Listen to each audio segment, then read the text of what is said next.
रात का सन्नाटा और हर तरफ पसरा हुआ अंधेरा और एक घर के आंगन से आती दर्दनाक चीखें। हर चीख पर लगता जैसे वो आखिरी चीख हो। एक ऐसी रात जिसने झारखंड के गोड्डा जिले को हमेशा के लिए दहला कर रख दिया। हम अक्सर कहते हैं कि रिश्ते भगवान बनाते हैं। चाची और भतीजे का रिश्ता, जिसे समाज में माँ और बेटे का दर्जा दिया जाता है, लेकिन क्या हो जब इसी पवित्र रिश्ते को हवस का दीमक लग जाए? क्या हो जब एक छत के नीचे पलने वाले दो परिवारों के बीच एक ऐसा खौफनाक राज पनप रहा हो जिसकी कीमत सिर्फ और सिर्फ मौत हो? आज की कहानी कोई आम कहानी नहीं है। ये कहानी है धोखे की, हवस की, समाज के बंदिशों को तोड़ने की और उस भयानक इंतकाम की जिसे सुनकर आपकी रूह कांप जाएगी। एक भतीजा जो आधी रात को छत फांद कर अपनी ही चाची से मिलने पहुंचता है, और फिर जो होता है वो किसी बुरे सपने से कम नहीं था। आखिर 8 अप्रैल की उस खौफनाक रात को बंद दरवाजों के पीछे क्या हुआ था? बांस की लाठियां और हथौड़े क्यों चले? दिल थाम कर बैठिए, और हाँ, आगे बढ़ने से पहले आप हमारे चैनल को सब्सक्राइब जरूर कर लें, क्योंकि आज हम चलेंगे झारखंड के उस गांव में जहां इश्क ने ऐसा खूनी रंग लिया जिसे बारिश का कोई पानी नहीं धो सकता। ये कहानी शुरू होती है झारखंड के गोड्डा जिले से, मालरामपुर गांव से। एक ऐसा गांव जहां लोग एक दूसरे के सुख दुख में शरीक होते हैं। इसी गांव में रहता था इंद्रदेव यादव का परिवार। इंद्रदेव का बेटा नीरज कुमार यादव जवान खून, आंखों में सपने और जिंदगी को अपने तरीके से जीने की चाहत रखने वाला एक नौजवान। लेकिन नीरज को ये नहीं पता था कि उसकी यही बेबाकी उसे मौत के मुंह में धकेलने वाली है। उसी घर के कुछ ही फासले पर रहते थे नीरज के चचेरे चाचा संजीव कुमार यादव और दिवाकर यादव। संजीव की शादी पिंकी देवी से हुई थी। एक भरा पूरा परिवार, हंसी खुशी का माहौल।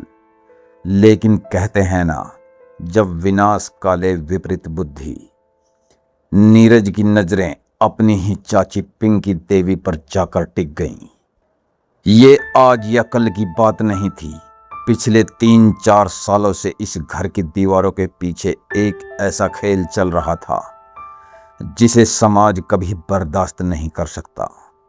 नीरज और उसकी चाची पिंकी के बीच एक अवैध संबंध बन चुका था। उम्र का फासला और रिश्तों की मर्यादा दोनों ही हवस की आग में जलकर राख हो चुके थे।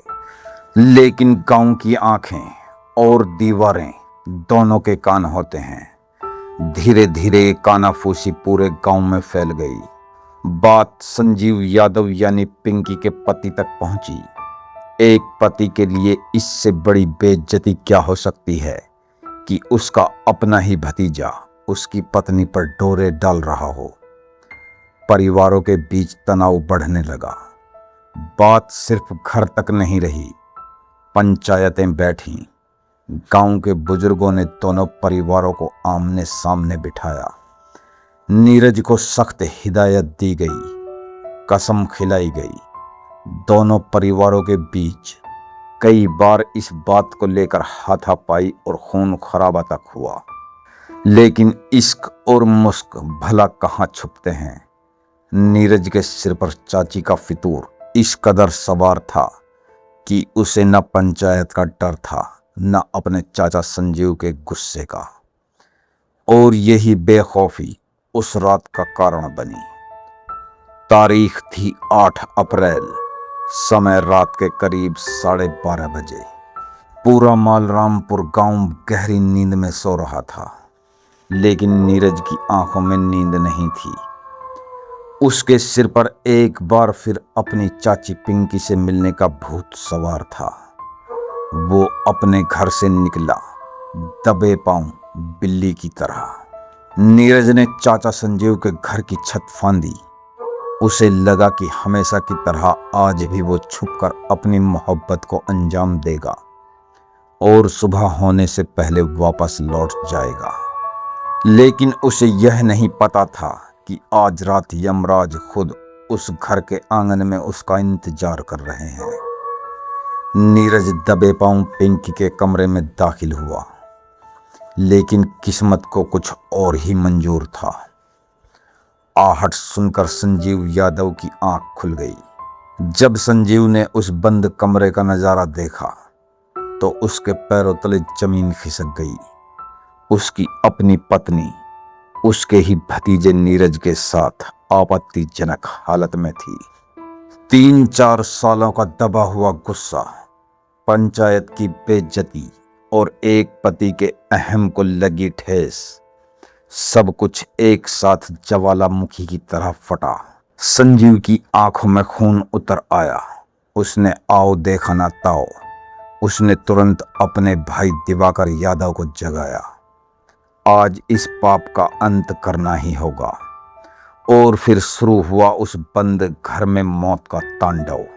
नीरज समझ पाता कि क्या हो रहा है उससे पहले ही संजीव और दिवाकर ने उस पर हमला कर दिया।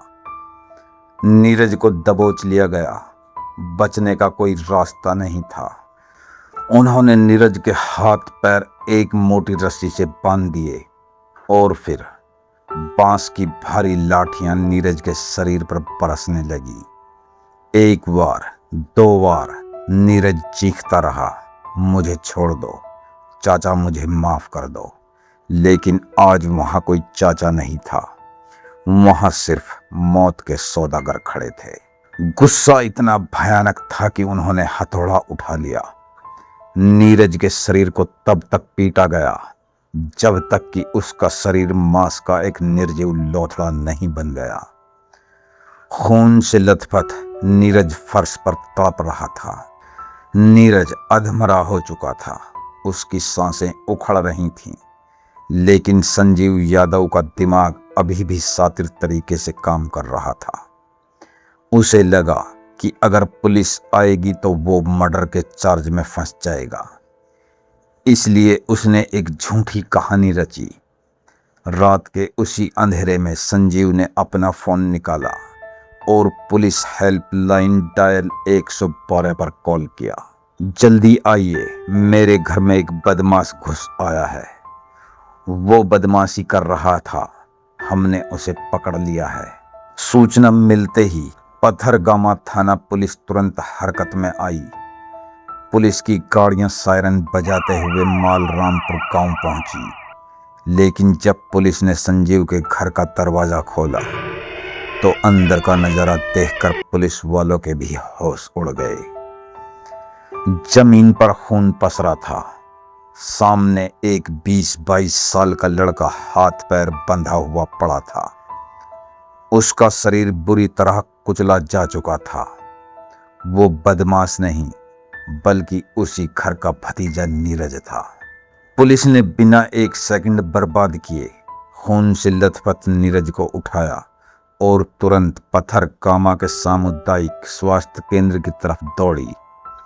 डॉक्टरों ने उसे बचाने की पूरी कोशिश की, लेकिन चोटें इतनी गहरी थीं, खून इतना बह चुका था कि नीरज ने अस्पताल के बेड पर ही हमेशा के लिए अपनी आंखें मूंद लीं। इश्क का एक खौफनाक अंत हो चुका था।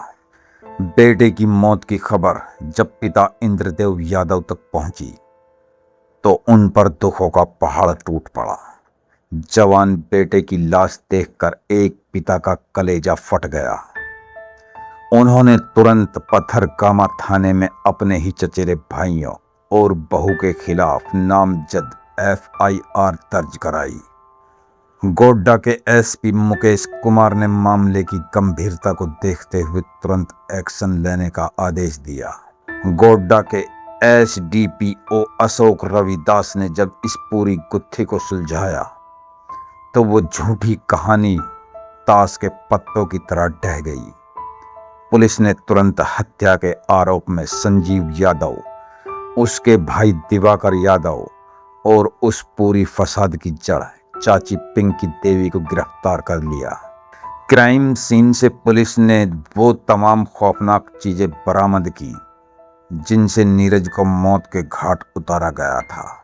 वो खून से सनी बांस की लाठी, वो हथौड़ा जिसने नीरज की हड्डियां तोड़ी, वो रस्सी जिससे उसे बांधा गया था, और वो मोबाइल फोन जिससे पुलिस को झूठी कहानी सुनाई गई थी। इन सभी सबूतों को पुलिस ने जब्त कर लिया है और तीनों आरोपियों को सलाखों के पीछे भेज दिया है। दोस्तों, इस कहानी में कौन सही था और कौन गलत? क्या नीरज का अपनी चाची के साथ वो रिश्ता सही था? क्या संजीव का कानून अपने हाथ में लेकर किसी की बेरहमी से हत्या कर देना सही था?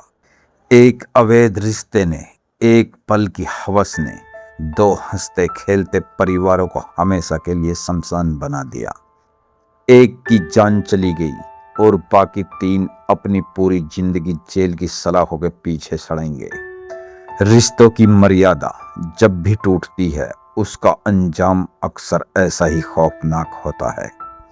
आपको इस घटना के बारे में क्या लगता है?